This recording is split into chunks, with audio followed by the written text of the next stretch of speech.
to welcome you to the first session in the Back to Basics series. So this is about digital marketing, and this first session is all about laying the foundation.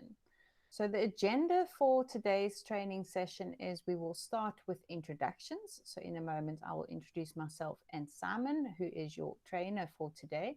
And thereafter, Simon will talk through the foundations of digital marketing, which will include a history of marketing, digital marketing today, and then also a glimpse into the future of digital marketing, including the challenges that we are currently facing as marketeers.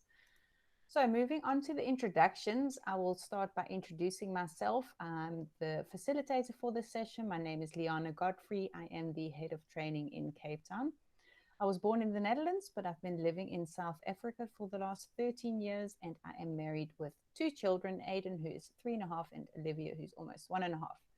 I've been working at Incubeta for close to 6 years now, and I started off in the role of campaign manager, but currently manage a team of 7 tech and services team members working on the GMT stack. And then we also run various training events at Incubeta. Your trainer for today is Simon. He originally joined Incubeta in 2013 as a programmatic trader, and since then he's held a number of positions, including operational country head for Southern Europe, Switzerland, and Asia, and also global consultant. He briefly left the company for a programmatic specialist role at another media company before rejoining Incubeta in April of this year, and he currently fulfills the role of digital solutions consultant. Simon's areas of expertise are global and social strategy, project and account management, and he is a programmatic specialist working with primarily the Google marketing platform. He has worked for a wide variety of clients from Real Madrid to Inti, Transavia, Adidas, and HP. So for today's session, before we really want to get started, I just want to ask you to please switch on your camera and keep it on for the duration of the session. That really helps us to engage with you and see where you are catching on and where we maybe need to slow things down a little bit. Please be present, engage with us. You can switch off any notifications and alerts so that you can focus on the training session. It also helps to sit back away from your keyboard and make sure that you can see our video as well as the slide deck that Simon is presenting. You can ask questions anytime, either unmute or post a question in the comments section. I'll be moderating that. And then also we will have a short Q&A session at the end. So moving on to our agenda for today, like I said, we will start off with a history of marketing. Then we'll move over to what digital marketing looks like today, and then a quick glimpse into the future of digital marketing. In terms of learning outcomes, by the end of this session, you'll be aware of the history of digital marketing. You'll have an understanding of the different digital marketing channels, and you will understand the basics of content and messaging strategies, as well as the user journey. And I'll be handing it over to Simon now.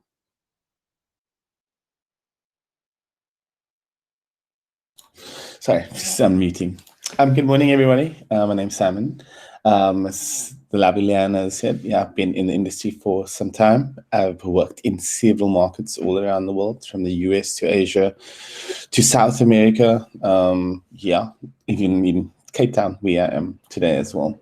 So yeah, I think that just because we're starting a bit later, we're going to have to push through a little bit. And welcome to everybody who's joined. And yeah, let's just sit back. And if you guys again have any questions, you're more than welcome to ask me at any time, or just take them to go, and then I will also provide some feedback. Cool. So today we're just going to be talking about how we got to the point a little bit of where we are in this first initial session. As you know, there are a few breakout sessions that do also happen within this whole cycle, and I think that it's going to be very interesting to understand a lot of the concepts that are towards the end of this as well. Cool. So we start right at the beginning, which is outbound marketing. At the beginning, we didn't have any metrics to really kind of talk about what was happening with our brands and how we're going to be having feedback. I think that A/B testing didn't even exist at that point. We would just give out flyers or just talk about products, and that was type of the advent of just talking, or the beginnings of of marketing coming together, and we having before even advertising started breaking out into a session. Also, if I talk very fast, you want me to talk slower, I can do that as well. So outbound marketing was just talking at the customer and interrupting them, and instead of talking with the customer conversationally. Again, it wasn't about data signals or finding the right match. It was just telling people that, oh yeah, I have a product. If you like it, please come take it. But yeah, that is kind of blind fishing, you know what I mean? The outbound marketing lasted up until the period up until the dot-com bubble. And it consisted of marketing mediums that supported outbound marketing. So when we say this, it always talks about all the different types of ways of we used to approach people with different products. And we're going to get more into that now as we go along with this session. So we do have the instance of marketing and going up and more mediums, meaning more opportunities for marketing. Because then after all of this, we started being able to measure marketing and kind of find people in different ways. We would find that people who had televisions would be able to be sold different types of products, as well as with the radio in the beginning as well. We could make assumptions about income, we could make assumptions about demographics, whether it's age or anything that comes to mind. That would also be a big part of it as well. So these would qualify for different types of products. So marketing started growing up, and you could start seeing that the science part of it was combining with everything that was making it a bigger ideal or idea in people's minds. And now we get to the point where the digital age emerges. New technologies continue to change the marketing landscape, enabling new forms of marketing to gain strength and mature. Again, from little things like the radio and TV, brands and clients used to want to push more products towards a wider way of looking at where we can go ahead and get our product heard about. And they can do this with how they can use different types of shows, different types of age groups. Again, when MTV was there, or if we could talk about talk radio, these are different structured ways of looking at where your target market lies within. And as the digital age emerges, you'd start seeing more metrics emerging as well. And when I talk about metrics, I'm talking about ways that we measure the impact of marketing. The bubble. And new technologies continue to emerge and become adopted by wide audiences. Again, as the bubble starts progressing, we still have ways of how it got to this point. So we had radio, we had television, and now we get into the advent of the PC.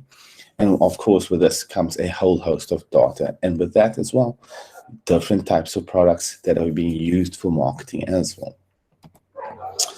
The bubbles pop. New technologies continue to change the marketing landscape, enabling new forms of marketing to gain strength and mature.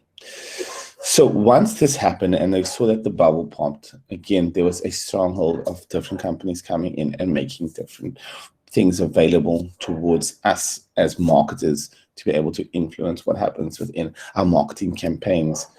Right now, we do have several thousand DSPs, and I say DSPs, I mean demand side platforms, etc. But these are things that we will talk about a little bit more later on. But we have all these different signals and things that allow us to make for good campaigns and targeting effectively. But before that didn't happen. But now with the bubble popping, it enabled us to make new forms of marketing. And this also helps you to be more granular and not waste as much money as just, again, outbound marketing, for instance, where you would just give out your different brands and say, like, please shop with me.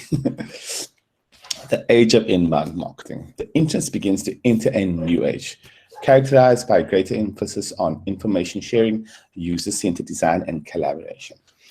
So this is where we are getting to the point where we are doing what we do every day, especially in my role. So I'm a programmatic consultant, as well as a strategical consultant. So what we would do is we come up with ideas in order to segment how we, again, approach different campaigns, as well as utilize clients' budget effectively, as well as utilize the correct products to find the right people at the right times. All these user-centered designs are very, very important to kind of find out what we are doing with our products correctly, as well as are we showing the right types of products to the right types of people. Within the Google stack, there are several products from Campaign Manager to DV360 to SA360, which helps us create this whole collaboration and ecosystem, which brings together everything into one little bubble That again helps us again make informed decisions for clients and customers alike in order to provide better KPIs as well as ROI.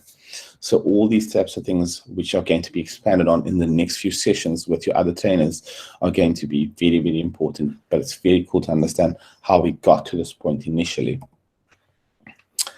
Cool. So now let's start with digital marketing today. Before we continue, I'd like to ask you a question, and the question is, in the last 12 to 18 months, have your online shopping behavior, has it changed? And you can either unmute and kind of explain whether or not it's changed, or you can write in the comments section. So the question is, in the last 12 to 18 months, have your online shopping behaviors changed?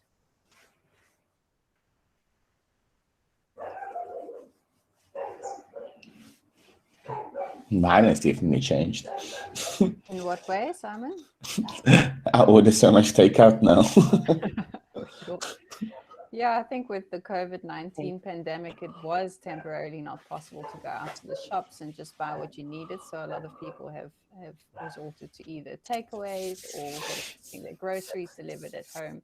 And we obviously spend a lot more time at home now and less time with family and friends, which also means we have more time to spend on our devices and shop online. So yeah, that's kind of the result that I was expecting. More weight gain for me, especially.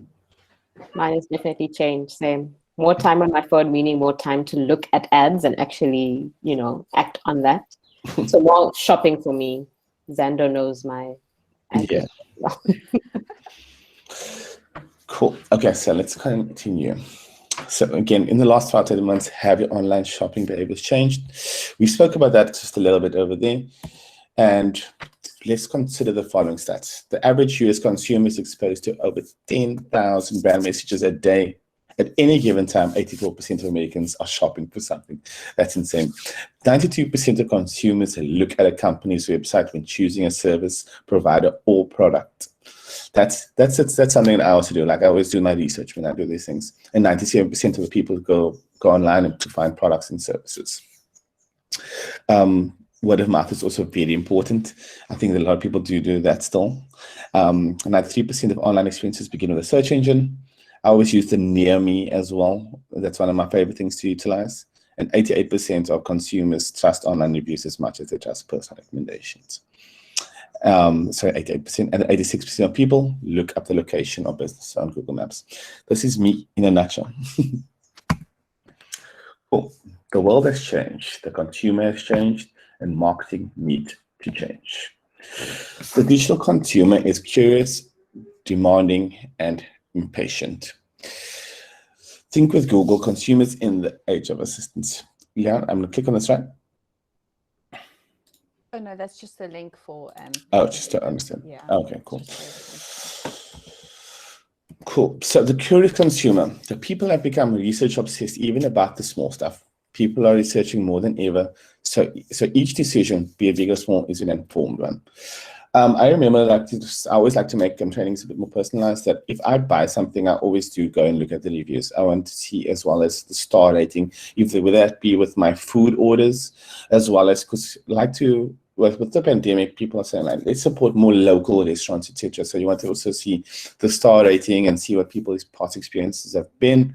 But also you do this with clothing as well, because if I buy from a retailer, whether it be like an Amazon, for instance, you want to see what people have found about this. So I always go to the bottom and before I buy an appliance or anything and see, like, okay, cool, this product has a 1 out of 10 or a 2 out of 10. And I say this material is so sketchy, it's no use to do this. And a lot of websites actually offer you to pay you in some form of way for doing reviews on products. So that also gives you twofold. So it makes money for you, as well as you getting to give people an honest view of some experience that you've had, and people trust other people in this instance. So I'm very, very always curious about how to experience several things within the dynamic UI of being a curious consumer. And the demanding consumer. People expect every digital experience to be personalized just for them. even when they include a few details and don't explicitly spell out their request. Mobile searches for so-and-so, for me, have grown over 60% in the past 2 years, and 3 times increase for near me. I use near me almost every day because I don't like going out. I like being at home all the time. So if I want to go to the dentist, so this is something that actually happened to me over the last 2 weeks, and Leon can also attest to that, is that I don't want to go because I live in the suburb, but there's a lot of business around me. So I will say a dentist in Kenilworth. And that would be somewhere where I would want to go to, just because I don't want to go too far away from home. And also I'm very lazy, so I don't want to drive out too far at all. So I will always look for near me, or like I'll say, like nachos near me, or prawns near me. These are just some of the things that if you go in my search history, you'll find wine farms near me. Yeah, Melinda. But yeah, it really, really makes your life much more easier. And at the moment, we can't even say bottle store near me because alcohol has been banned in South Africa.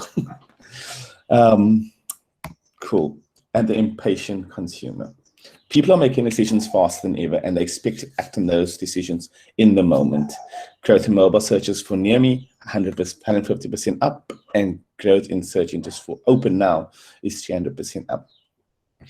This is how we are conducting ourselves in business, of either adapting or non-adapting. I think a good thing that has happened is because if you remember when McDonald's, for instance, just as an example, came to South Africa, just because obviously we are in South Africa, they were the first people to do the 24 hours round the clock restaurant that was open, so you could go there after you were done clubbing and you wanted to get a meal now just to subside you till the morning for the hangover at least. Yeah. Sorry, I didn't want to interrupt you there. I just wanted to ask a question. The growth in the search interest for open now, do you think that's because of COVID, or do you think that's just people's behavioral change with the way they interact with search engines? I think that it's people wanting their stuff now. As they want everything now. It's the impatience, it's the instant gratification of what the internet has done to us, that we don't like to wait for things. I think that, like for some of the McDonald's thing, KFC had to adapt and create a 24-hour drive-through just to be on par with that. And that was amazing because it was down the road from me as well, here in Kenilworth Main Road. And that was really, really cool because now it had more again. Types of variety, and there was competition. So all this is happening at the same time, and it makes you also feel like you have more variety and people are starting to be more open to this. But it also makes us expectancy on us insane, because I remember, I don't know if any of you guys watched WandaVision on the new Marvel show that came out, but people were so upset because they were releasing the episodes week on week, and we are so impatient that we want every episode of a series to drop on the day so we can binge watch. And I'm a bit older, so I used to watch old shows, and I used to watch them every Friday. I would watch like MacGyver or Power Rangers or something. You used to have to wait weekly to see these things happen. And unfortunately now everybody has enough time to wait anymore. And it makes everything completely different. Cool. The digital journey to intent. We don't go online, but we live online. The customer journey. So I hope this is going to play, unless if it doesn't play, Leon, will you pop the link in? But you'll let me know if this does play. Yep. Can you hear? Yep. Make it a bit bigger. Meet Christina. She's recently moved house and needs a sofa for her beautiful new living room. Christina sets herself a budget of €500 and starts her search that evening, browsing some options on her laptop. The next day, on her way to work, she's searching on her mobile phone when she sees an ad for the perfect sofa from Sofas and More. This online retailer looks like it has some funky options, exactly what she's looking for, so she visits their website and signs up for their mailing list. But Christina isn't one to make quick decisions. She continues to research by browsing on Instagram for pictures of sofas and interiors that she likes, and puts out a message to her friends on Facebook to see if anyone can recommend a good retailer. But she keeps coming back to one particular sofa that she loves on the Sofas and More website. She spends a few days searching for a lower price on other sites, but when she receives an email from Sofas and More letting her know that her favourite sofa is now on sale, she decides that it was meant to be. Christina goes to the Sofas and More website, makes her purchase and arranges for the sofa to be delivered.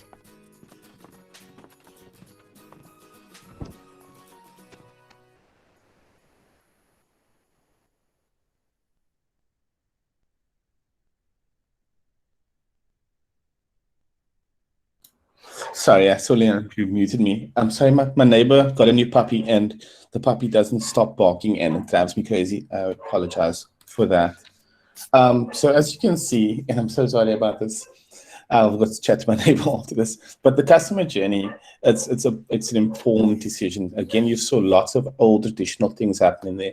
She asked for word of mouth recommendation from her friends, which is one of the most timeless forms of marketing.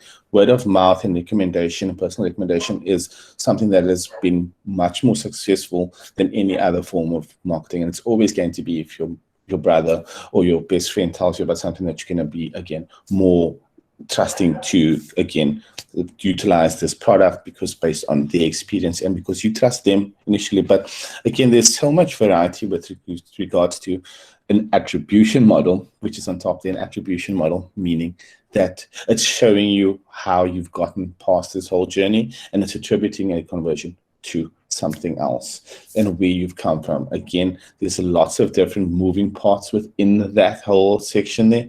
But again, she's gone through the motions of doing her research, and she was on all these social channels from Facebook to Instagram, and she's made her decision and again utilized several ways of doing this at the whole consumer journey. Cool. So consumers navigate on and offline seamlessly. We saw that someone, again, for this example, we're going to use something else. We're going to say this friend's product, it's not a baby. It could be baby clothes. And then they'll enroll on an online forum, or they'll create awareness, and it's all these things will be available to you to do. So you'll see, cool, I have a baby, and I like this baby girl with that your baby had on, and that's awareness. Now we've seen this, and this is branding that's been on a product. And now what you're going to do next, you're going to go ahead and get some more information on it. You can buy books related to, again, it could be pregnancy, it could be baby growers, could be baby clothes. You'll buy a product in store, and then also you'll make the purchase available by Amazon online.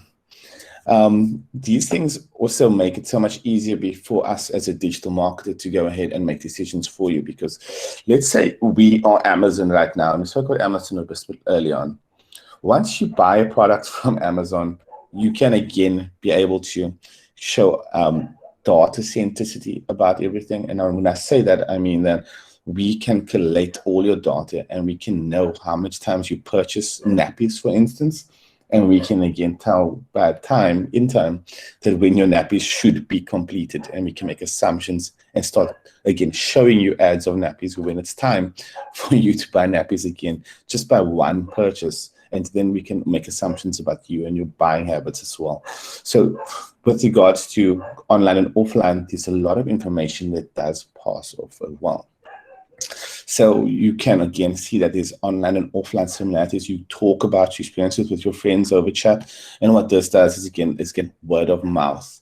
And again, this talks about usage experience online, which again gives a recommendation. There are similarities between both sides, and you can see that it's both a flip side of two coins when you look at it in this way. And you can utilize the use and shares pictures of usage online with baby photos, and then retention. Retention is a big part of this as well, because at the moment, when you think that I spoke about when buying the product, when we talk about retention, we can do this seamlessly online just by making sure that if you have registered on Amazon and now we have your buying habits and we know that you are a mother, and we can again cater things towards you specifically, it can make it easier for us to give you things that you want to see, and not as wild as outbound marketing, because we will show you specific things to you. We are using a baby in this instance, but let's, for instance, say that your friend supports Manchester United, and there's all these things coming through, and they buy a United top and they make a purchase, so we can give you the new Sancho jersey as well. We can make all these data signals a pattern towards you, just because we've got your intent and we know who and how you purchase. All these things make it a great consumer navigation for both online and offline, but you can again see how they have this yin and this yang towards them as well. I'm just going to move along. So the customer journey, reaching the right people with the right product, with the right message at the right time. So we do have certain things to discuss here. We have the selling concept as well as the marketing concept. And marketing is not just sales. We have our starting point, our focuses, our means, and our ends. So the selling concept starts at manufacturer and has existing products, and then selling and promoting, and profits through sales of volume. The marketing concept is where the consumer market, the customer needs, integrated marketing, and profits through customer satisfaction.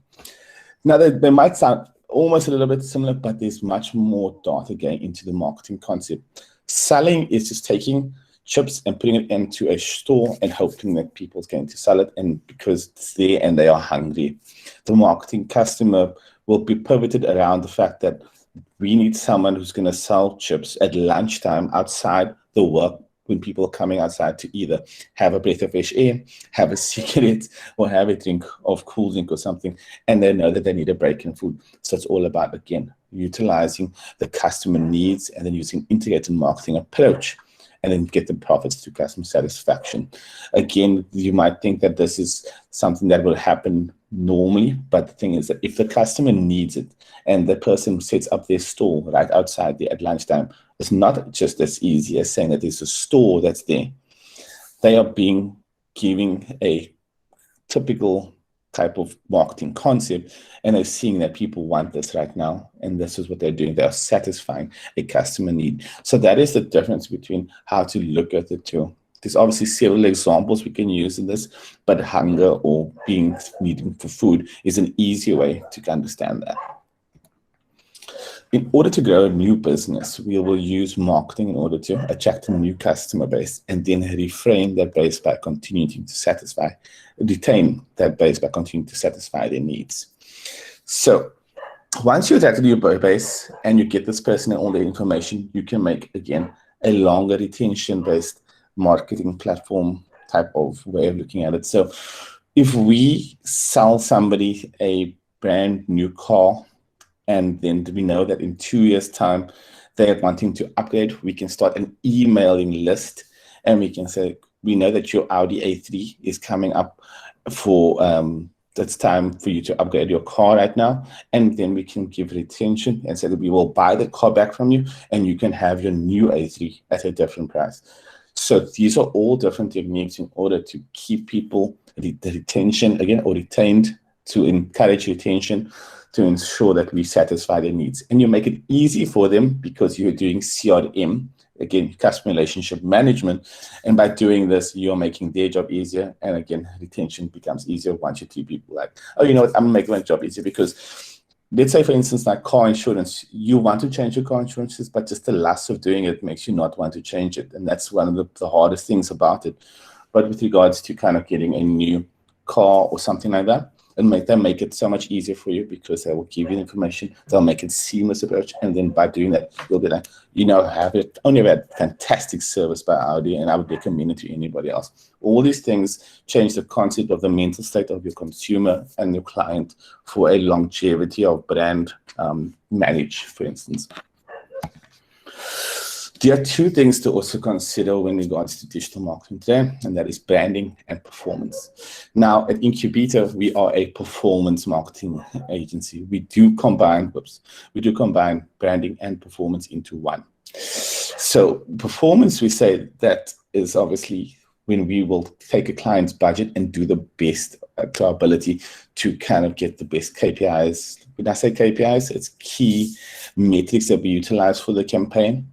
So it would be like cost per acquisition, cost per lead, cost per click, all these different metrics that come through for our performance metrics. Branding is typically getting the word out there and showing off this new product. And lots of brands have a holistic approach to both, because if you have a new product, you want people to hear about it near and far, and you kind of just shoot for the stars.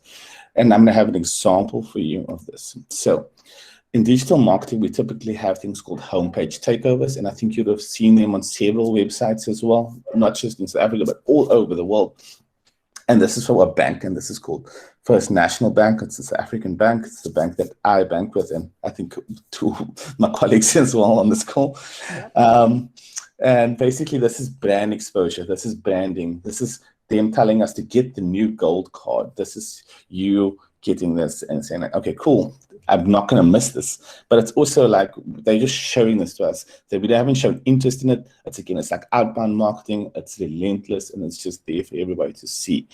Whereas something like this targeted one, and I'm going to make this example because I think you can see me on my screen, right? Yeah. Yes. Yeah. Everybody can see me. So I'm going to use a real world example now. This is one that I've used before. And I love Marvel. Marvel is one of my favorite things. And I buy like the mugs. This is Thanos, and Thanos is obviously my favorite. So this is just one of my mugs, and this is the Infinity Gauntlet. Well, it's the Tony Stark's one, and this is the one that he created, obviously, when he snapped Thanos back. But as you can see, I have a whole host of Marvel things that I do like.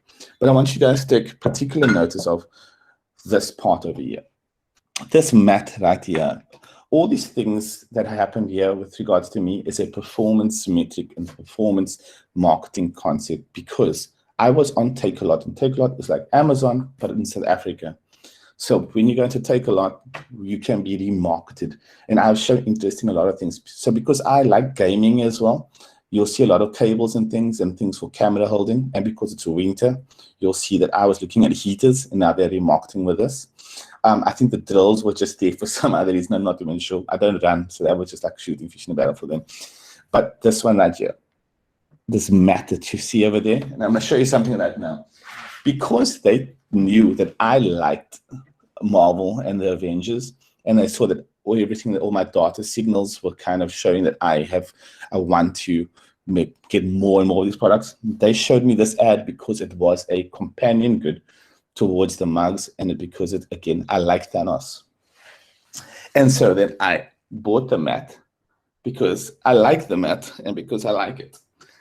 So because of the data signals of them understanding who I am, of them saying to me, cool, we've seen that you like this. They showed me an ad that is relevant towards me specifically, and I made an intent to purchase this. So my customer journey was fulfilled, and I was fooled, not fooled, but persuaded into buying the second or the third or the fourth thing that I did not necessarily need, but wanted specifically because of good remarketing strategy and good performance strategy.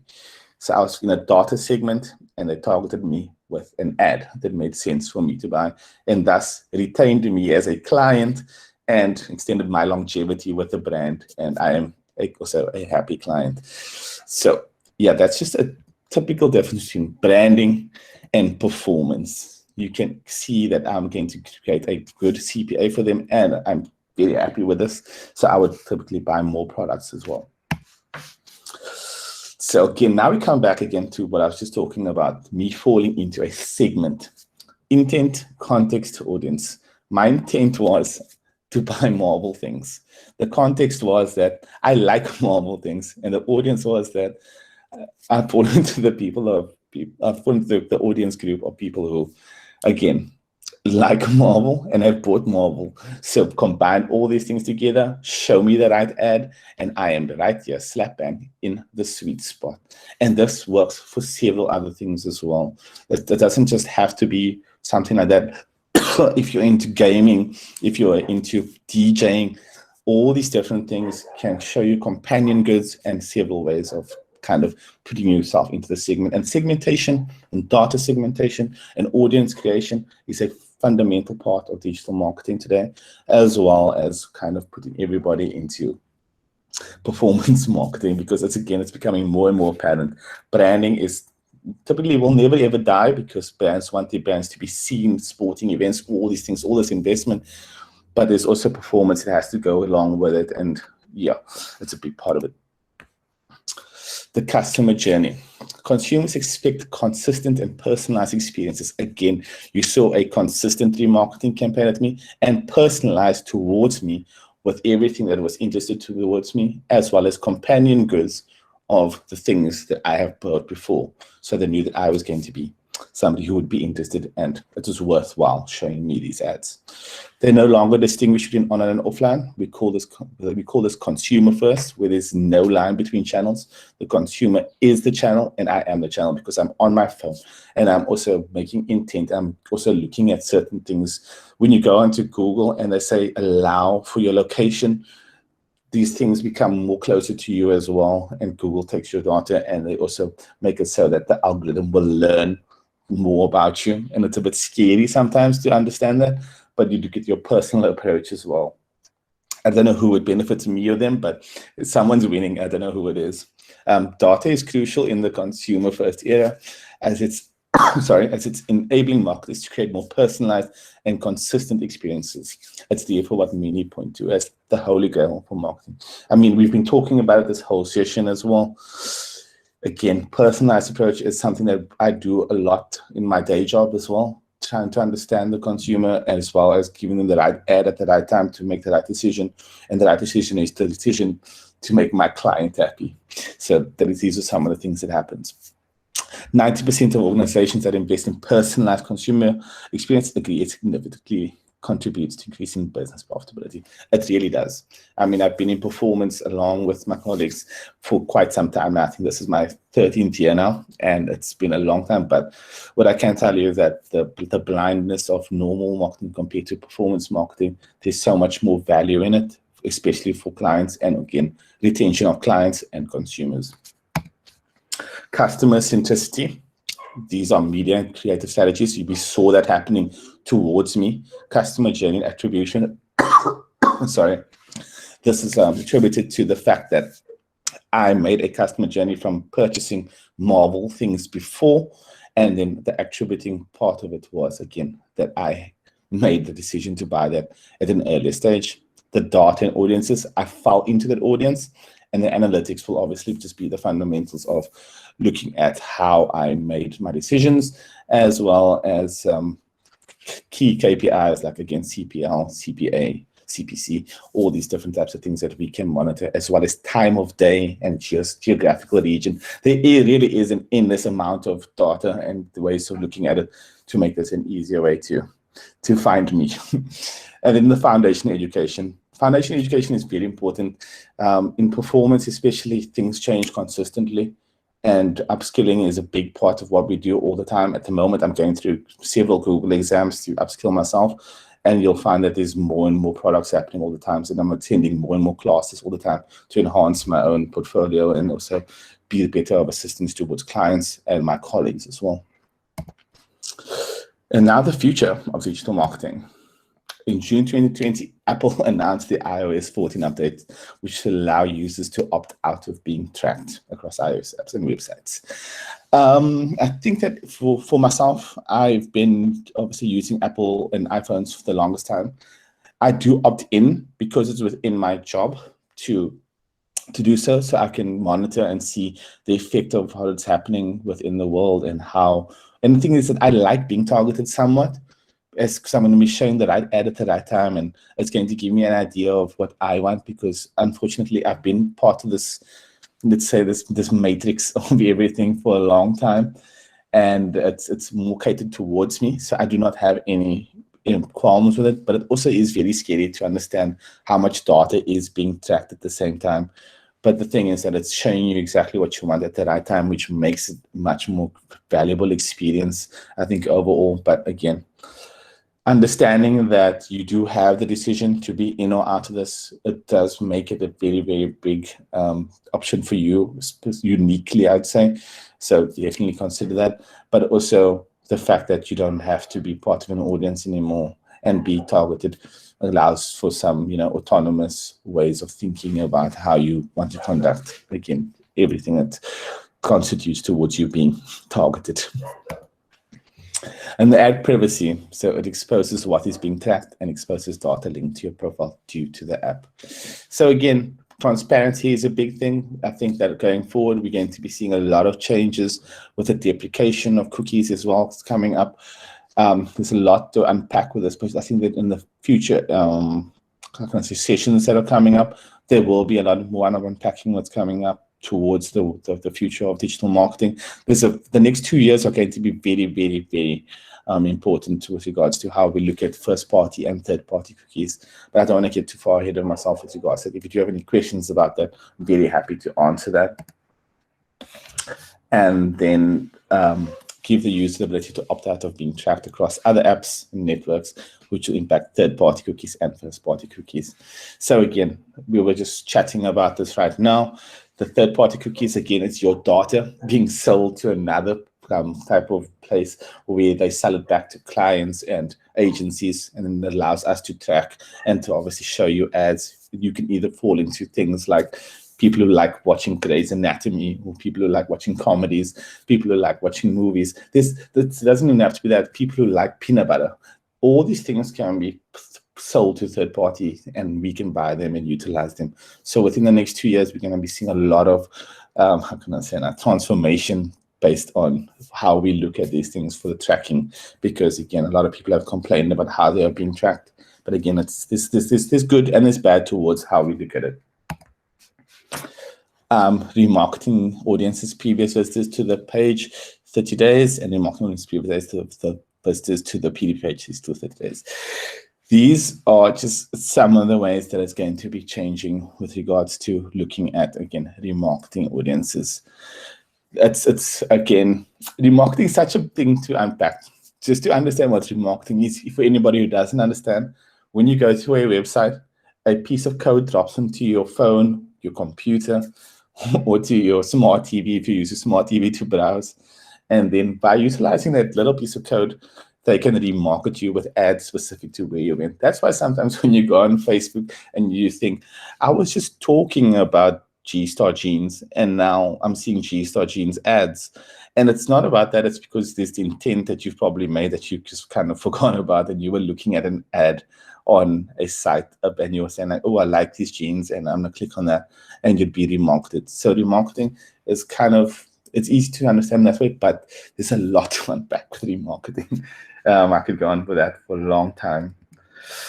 But yeah, do you have any questions? So Yeah, you can either unmute and pose your question to Simon directly, or you can write it. You can just type it in as well.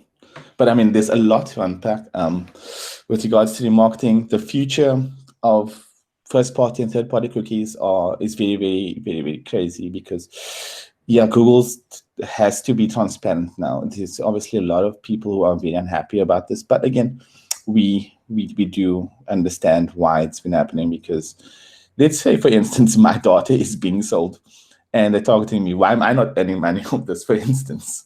I'm valuable. It clearly shows that I'm a valuable piece of this whole machine. And unfortunately, why am I not making money off myself?